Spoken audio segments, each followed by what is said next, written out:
Bon, c'était notre revendication et on plaidait pour que le moratoire, la peine de mort soit levée. Heureusement, ça a été levé. Nous félicitons le gouvernement congolais et nous félicitons tous ceux qui se sont impliqués. Vous savez, si nous avons encore la guerre à l'Est, c'est parce qu'on arrête le fauteuil des troubles de l'Est, les gens qui tuent, qui pillent, qui violent.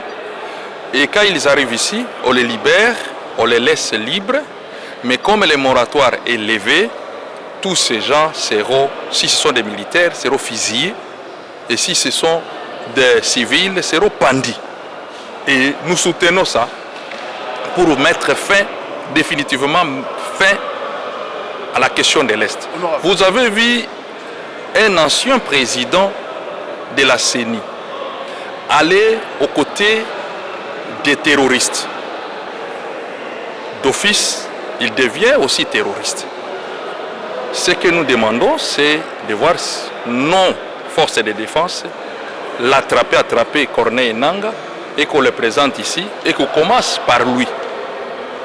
Qu'on commence à appliquer la peine de mort à Corneille Nangaa et tous ces gens que vous avez vus, les Jean-Jacques Mamba, et vous avez vu tous ceux qui ont adhéré à ces mouvements terroristes.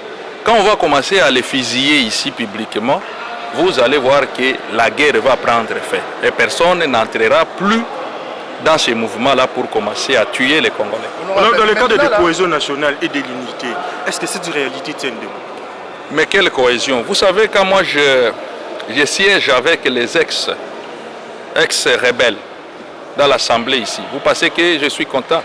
Quand je vais siéger aujourd'hui avec les frères, les gens qui nous tuent à l'Est, vous pensez que je suis content?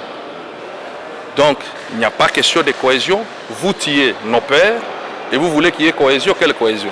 Est-ce que cet élément ne serait pas utilisé pour rendre des comptes aux gens, aller intoxiquer ou monter des cabales montées contre des individus pour rendre des comptes? Je vais vous donner un cas. L'ADF Nalu égorge chaque jour à Béni. Et je vais vous dire que parmi les terroristes, il y a ceux qui sont à Makala ici, à prison. Ils sont là parce ils sont condamnés peut-être à perpétuité, parce qu'on avait déjà levé.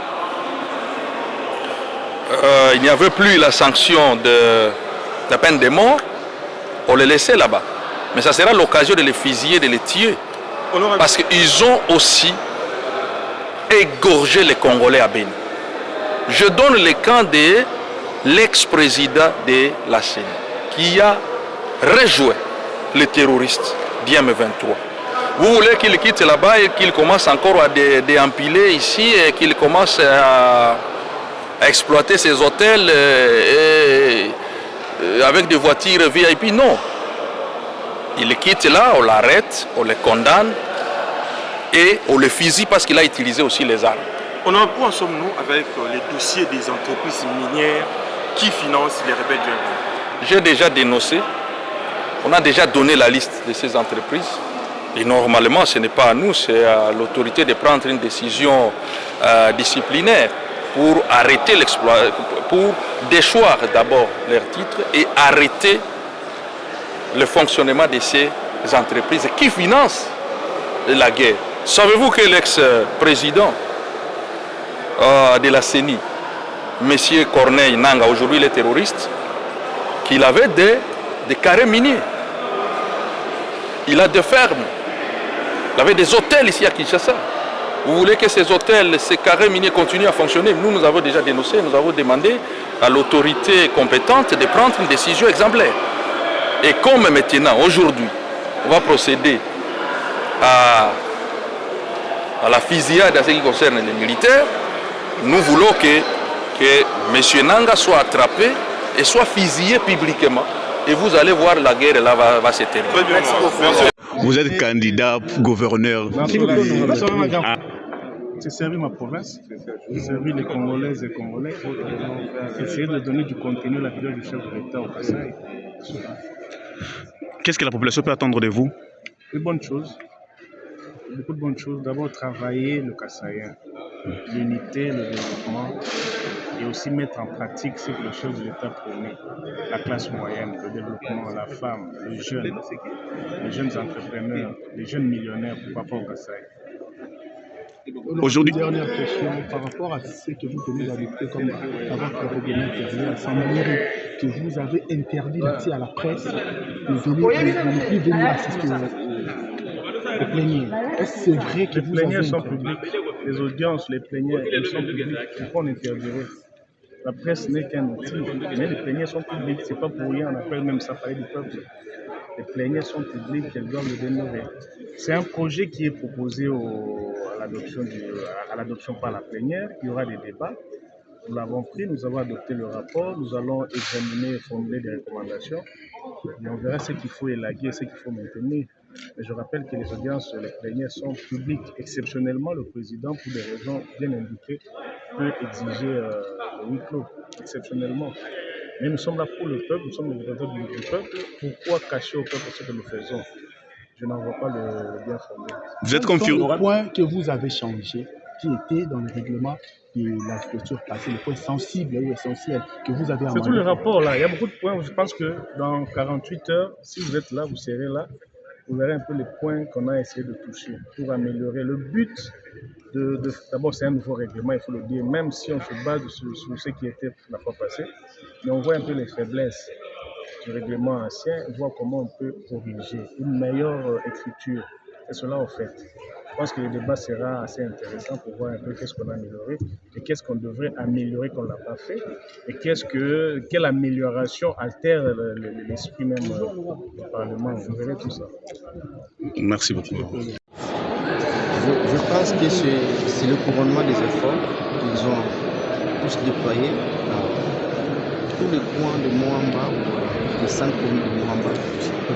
Chacun était motivé et déterminé pour faire de nous un député national ou le représentant de ce qu'on va rapprocher, le représentant de toute la nation. Donc, ce n'est que ces couronnements-là.